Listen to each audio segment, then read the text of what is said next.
Assalamualaikum warahmatullahi wabarakatuh.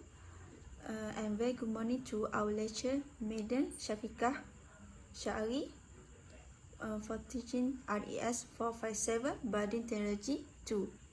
Today we want to present the topic 1. First of all, A. What is portoframe? Portoframe is type of structure that are characterized by a beam or rafter that's supported at either ends by columns. Secondly, the joints between the beam and the columns are rigid so that the bearing moments in the beams is transferred to the columns. And thirdly, the advantage of portoframes.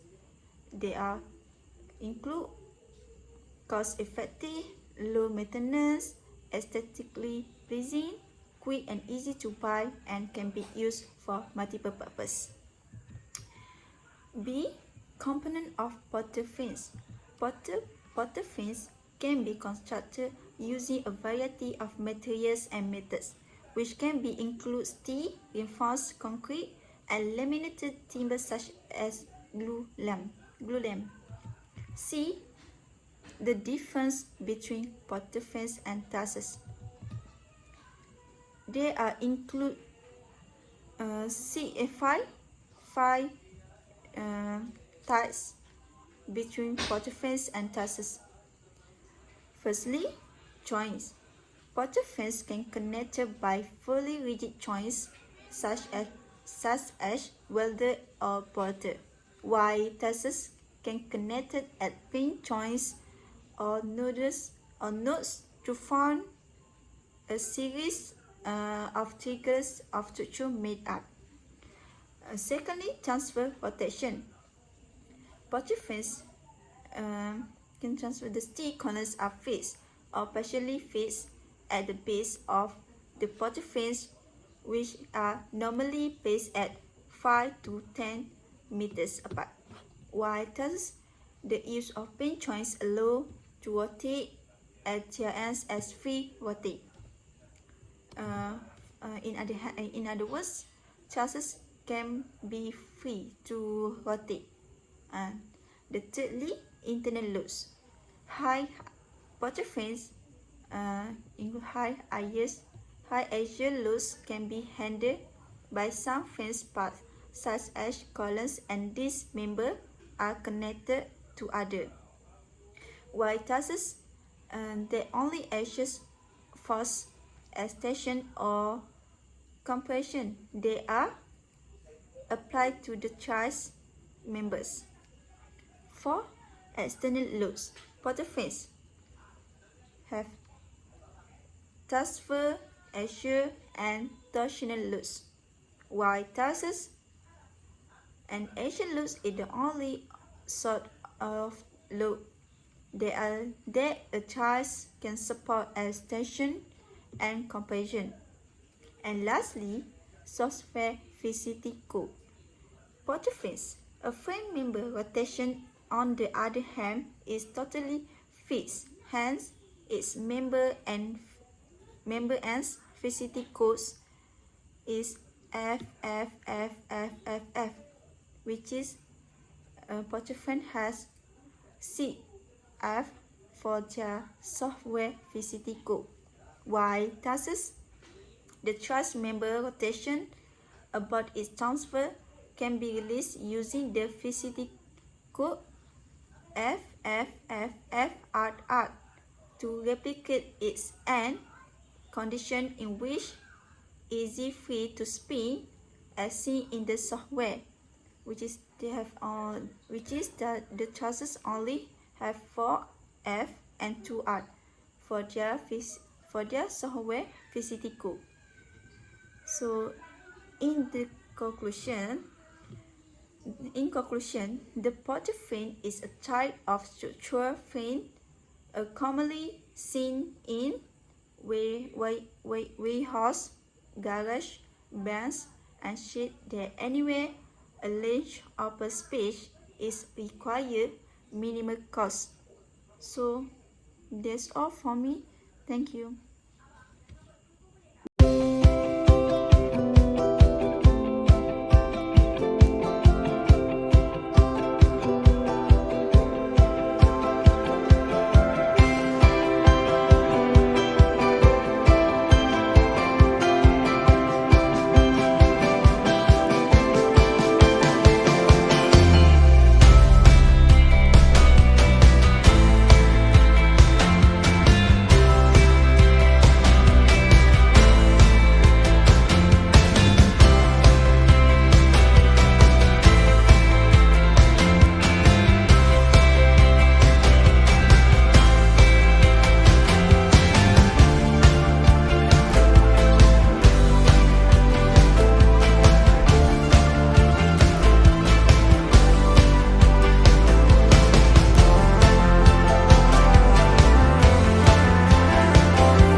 Assalamualaikum and hi everyone.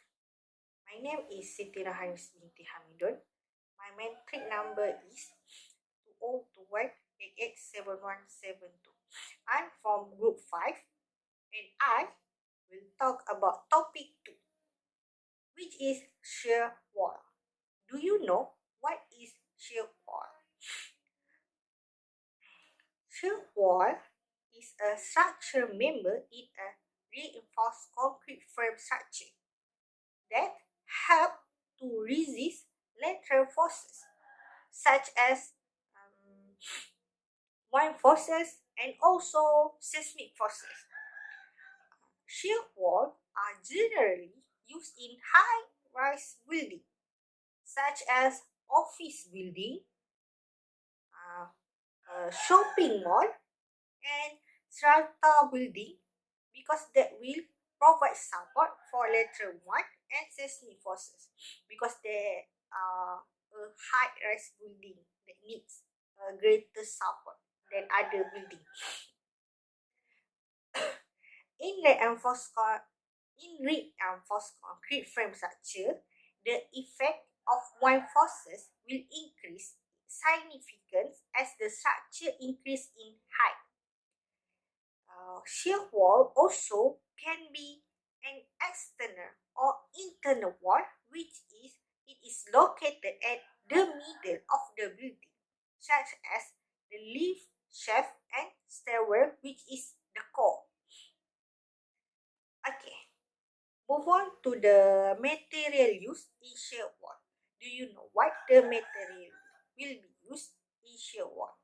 Okay, the material that will be used in shear wall that usually used in shear wall will be two, which is concrete or masonry. This is it because both of them have great support for the wind forces and seismic forces.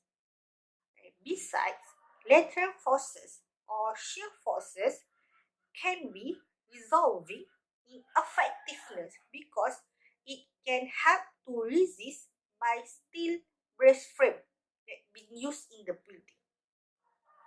Although it is very expensive in price, but we will not feel burdened as it has good durability and long lasting. So it can be a great deal, although the price is higher than the usual one, the common one. Okay. Concrete shear wall help in preventing from any crack or tremor that occur during earthquake and wind forces inside the building by sending those forces to the foundation. Meanwhile, the masonry shear wall that is used in the building usually using a solid concrete and steel.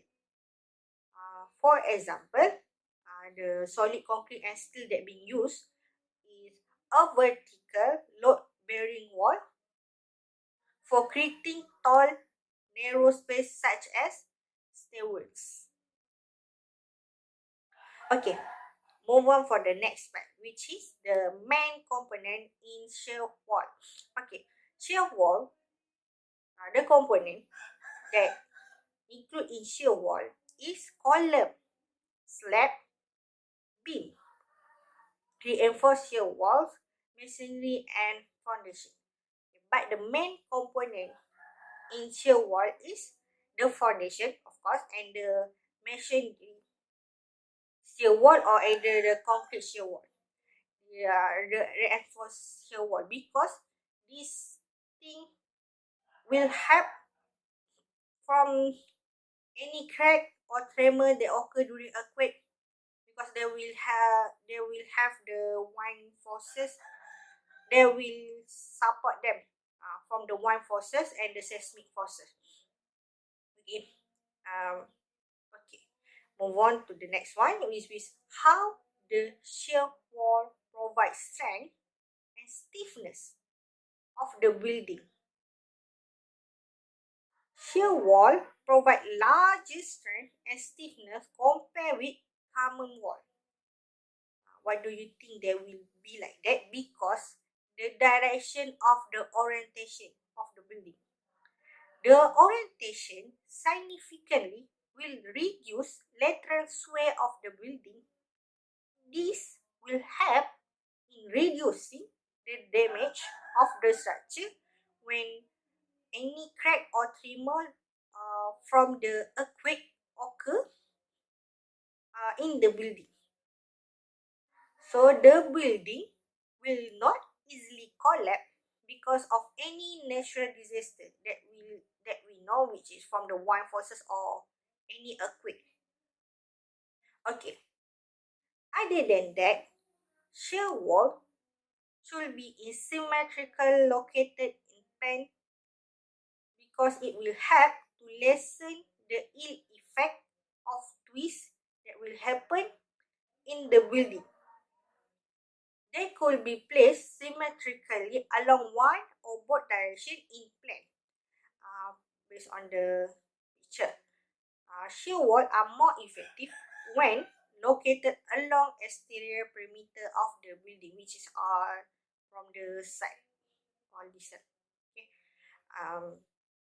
That's all from me.